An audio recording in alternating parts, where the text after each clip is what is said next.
Hello on this Friday, the sixth week of Easter, the date May 22nd.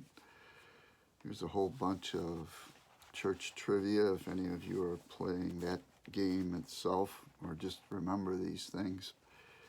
Today is the birthday of Father Raymond Brown, the scripture scholar, extraordinarily good at understanding and explaining the scriptures themselves. One of the things in this season is that the real marvel is not simply that Jesus can restore the dead to life, but that he can give a life impervious to death.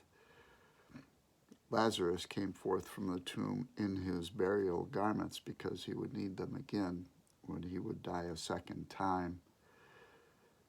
But Jesus, pointing to the resurrection, will leave his burial garments behind in the tomb, never to be needed again.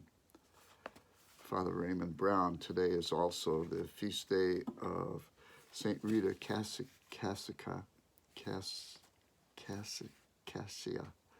She's the patron saint of hopeless causes and also the patron saint of baseball, in case you didn't know that. In the 1920s, a community of women religious went west in West Texas and invested in an oil well that didn't produce. Bishop suggested that they pray to St. Rita, patron saint of hopeless causes. That's what they did, and the oil well began to gush oil. They got the money back and a lot more. But while the workers were waiting for the oil well to produce, they built a ball field nearby and played baseball to pass the time. When St. Rita answered the sisters' prayers, the baseball players soon began to wear St. Rita medals whenever they played. This was popularized. Incident was featured in the movie The Rookie, if you saw that.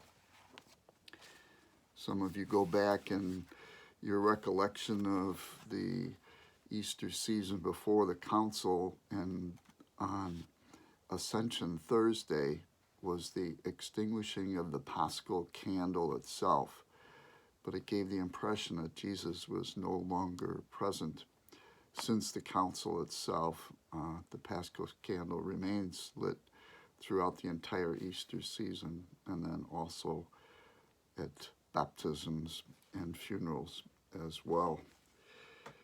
Some other things in this earthy church that we live in this week would have been the celebration of Rogation Days earlier, blessing of the grounds, blessing of the crops, ask God protection against future disasters. Custom spread throughout France and then became part of the whole church. Particular farm areas, their growing custom of gathering to pray for God's blessing upon the newly planted crops and the eventual harvest was part of Rogation Days. It's also the blessing of the fleet, where for a long time in the Mediterranean Sea especially, boats, fishermen got the blessing of the church. The practice continues today. Since 1929 in Biloxi, Mississippi, the local priest gives a blessing at the start of the shrimp fishing season. May 22nd is celebrated as a National Day of Prayer and Remembrance for mariners and people at sea.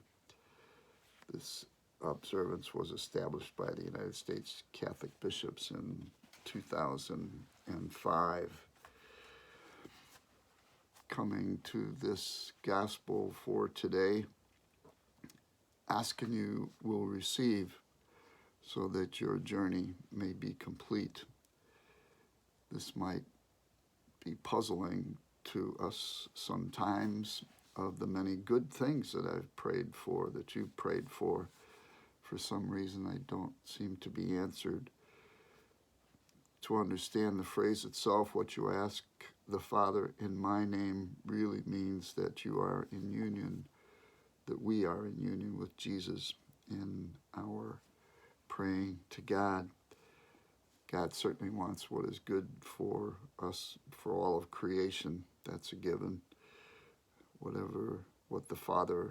father among you would hand his son a snake when he asks for a fish?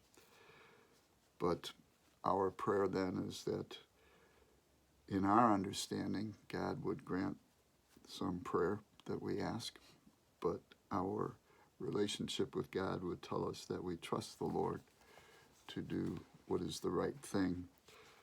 It's much like Paul in the Acts of the Apostles in today's first reading, that he trusted in God who told him to stay in Corinth even though it was a threat to his life, and so he did for quite a while before he went on to other areas to spread the gospel.